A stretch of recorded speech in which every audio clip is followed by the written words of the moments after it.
dilim işe baram yok, seni göresim gelir. Nice gün gibi gam bilen seni yadıma salayım. Ağlan göresim gelir, ağlan göresim gelir. Başım yastığa koysam giryan dişime güleyim. Seni tutayım desem tapman yerimden kalayım. Ağlan göresim gelir, ağlan göresim gelir. Şahane kaydları elbette Şahane YouTube kanalına abone olup işte bilersiniz. İşte ne dedim?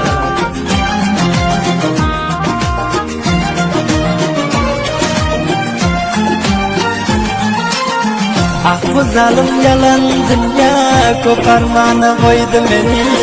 Seni küsep yan bakan hiç görebilem yok seni.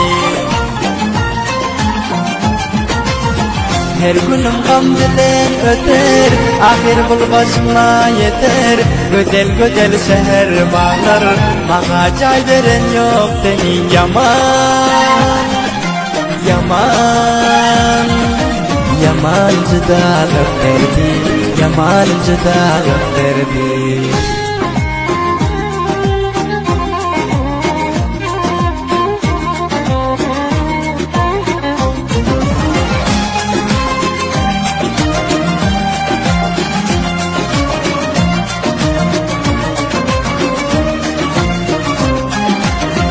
Dünya zindana döndü, boyuyor yürek yarılca. Gam yüreğime sıkmasa, nedip yalandan gülce. Ey cidai şıl ömrüm, öter mi kağım lile. Derdin kanını, kaçan dermani verecek. Yaman, yaman, yaman cıdalık derdi, yaman cıdalık derdi.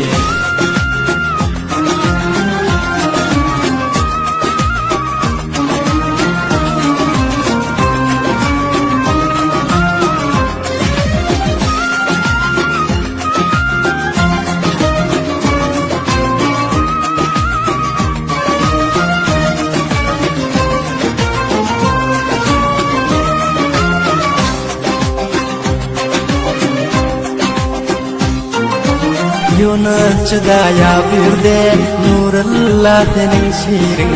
Hazır ağamın çeken kaçan gören hedirin. Ağlan göresin gelir, ağlan göresin gelir. Her gün yesin seyenle dostlarım emindim. Arıp görüp kaydara yaman uzaksa öyüm. Ağlan göresin gelir, ağlan göresin gelir. Ağlan göresin gelir, ağlan göresin gelir.